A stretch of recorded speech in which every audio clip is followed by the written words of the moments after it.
Hi there, my name's Andy from De Globo's Grosso. Today I'm going to take you through how I've built a spike trap and some other traps for Dungeons and Dragons for the board that I've been building for a recent project for modular terrain. So although it's not built into the tiles, this is a modular piece that can put anywhere on the board when sprung by a crafty DM.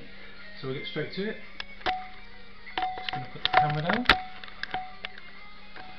We're going to be building it out of foam board, which is the sort of 5mm foam board you can buy from most hobby stores. I've already cut that little piece there, but I'm just going to cut it to size. So I decided I want it to be about sort of 2 by 3 inches, because all of my work is done really in imperial measurements. If I do it in 2, it will fit into most corridors that I've built. So that's it. What I'm going to do is also going to peel off one side of the backing, and that's going to be the base. That's going to be the bit that goes down on the deck. What I now want to do really is put an edge around it so it looks like we've got some depth. The reason I'm not going to do it on the base here and just do it on a flat surface is because I want some spikes as well. So what I've done is I've taken some other bits of board, some other bits of foam board, and I'm just going to put them in random places around so it looks like the floor has fallen away. Now I don't want to make them too big. As you can see, that's a bit too big and it takes up too much of the space, so each one's just going to get a little trim. I still want it to be about 1 inch long because that's the size of my tiles, the size of my flagstones on my tiles. As you can see, I can just start to build up an edge really. They don't have to be even either, so they can be little thin slivers, or they can have slightly thicker edges. I have drawn on a few, some cracks and whatnot, to sort of represent the aged flagstones that I've been having. So you can do that with a biro, or you can just leave it as is. Not every flagstone in the world is cracked. So I'm just going to add a layer of PVA around the edge. I don't want to lose too much of the board, and I don't want to make it too big to accommodate tiles or anything like that. So that's why I'm narrowing them up a little bit. Just make sure you press them on. I've taken the foam off both sides of the ones on top, mostly because I want to, if I can, I can sand them down a little bit to give a beveled edge. Not particularly worried about that, but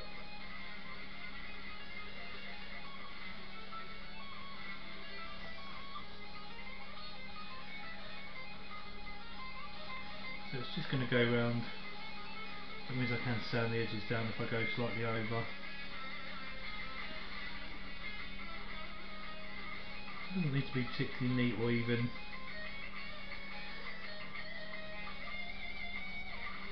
Just want it to look like the floor has fallen away, really. The PVA glue is having a bit of a moment. Bit camera shy.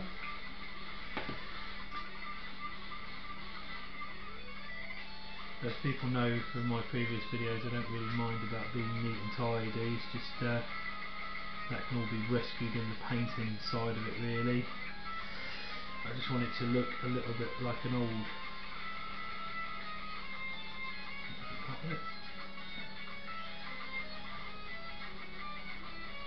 trap that's gone off and dumped our heroes onto the spikes below. Actually, that was going to go over there. What I can do with that one is I've got a little triangular piece here that I cut off from an old build, and just cut that to fit.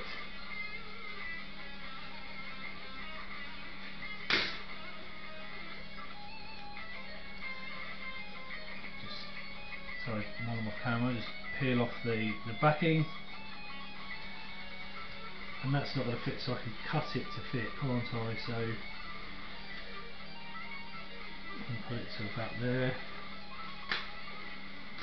You say, as you can see, I'm not that worried too much about making it fit. I'll just cut that little bit off there as well.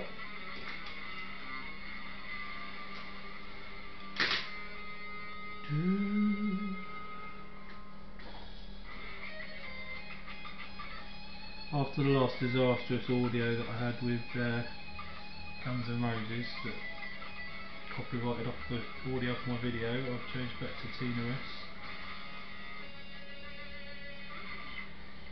So there we go. Right, so that will be the basic shape of my pit trap. What I'm going to do is just leave the PVA to dry. We'll come back and we'll add the spikes. Right, so what I've done is I've made a couple. First one will be my spiked pit trap, and the other one's just going to be like a regular pitfall trap. So as you can see, they're just made out the same way. I can draw, as I say, some sort of breaks to the flagstones if I wanted to, just to give it some character. I'm not going to do anything to the base of the base of the trap, because I want to try and give an illusion of depth. So I'm going to leave that, and then we're going to just sort of texture that later. So what we need to do is add the spikes to the pit trap. And what I've done is I've got some wooden cocktail sticks, just some cheap ones from Tesco's for about 50 pence, or 100, or whatever they are. And all I'm doing is just taking the cocktail stick and then taking the ends off. Now it doesn't need to be too neat at this point, because we're going to just tighten up again. So all we need to do is just, well, save the little wooden bits, because I'm going to use those for part of the build for some jail cells later, some prison cells. So just take the little bits that we've cut off, turn the model over. I've already done one, you can see, and then find a kind of rough spot on the back of it. It doesn't have to be in rows or anything like that, and just drive it through, so that it is no higher than the surrounding paving slabs. Now obviously I know pit traps, spike pit traps rely on, I'll just clip the end off the back there so it's flush against the base. Like I say, I know that pit traps don't work on just the spikes, it's the gravity of the fall onto the spike that causes the damage. However, we are only just suggesting, creating an illusion of spikes and trappiness. So trim off the backs as you go, make sure they're nice and flat against there, and that's going to help protect them. So just do more of those until you've got kind of the effect that you want. Now if I was a mind to, and if I had the models available, I could put a model hinged up on the spike.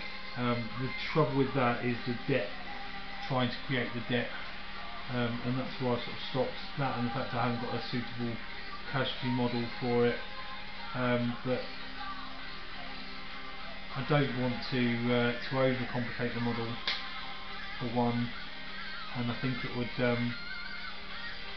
ruin that depth of illusion. So I will leave it blank.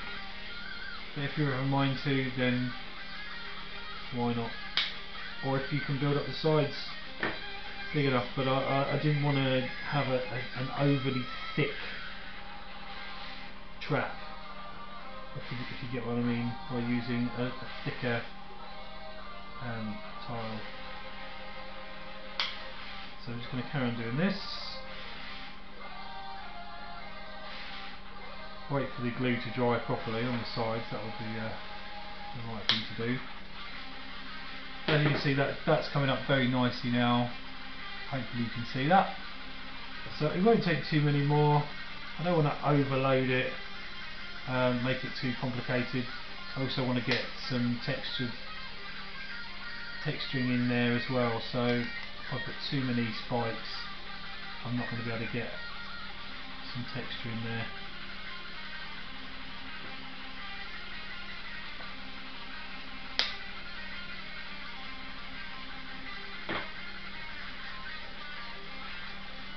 I think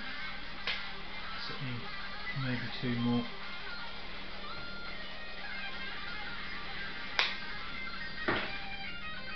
So just going to take one more of those cocktail sticks, top off.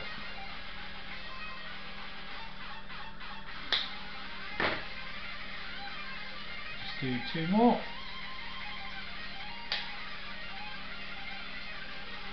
Sorry, I'm doing a lot of this off camera. Still haven't got the habit of looking at the camera while I'm doing stuff. And one more in the corner just to give it some spiky goodness. Make sure you can string those words together. And that's the basis of the trap there. Now, what I don't want to do is I don't want to lose the things at the back.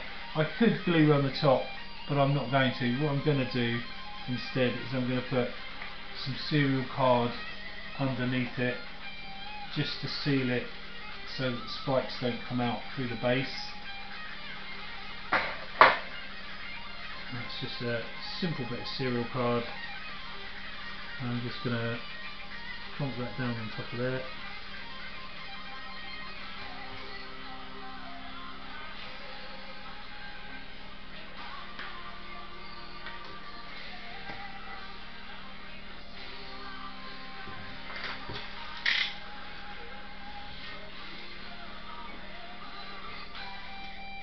I use my knife rather than scissors because I just find it gives a cleaner cut and doesn't curl the edges up like scissors do.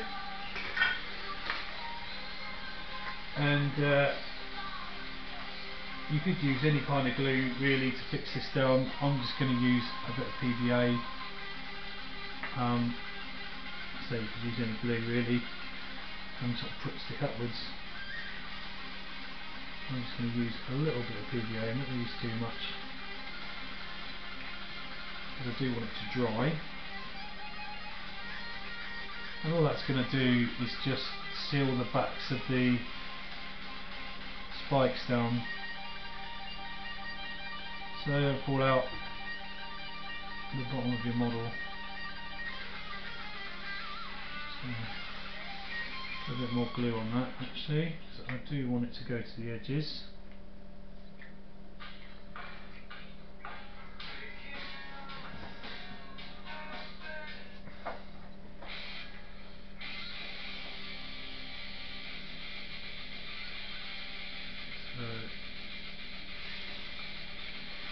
Just a little bit more glue. As you can see, this is always a work in progress with myself.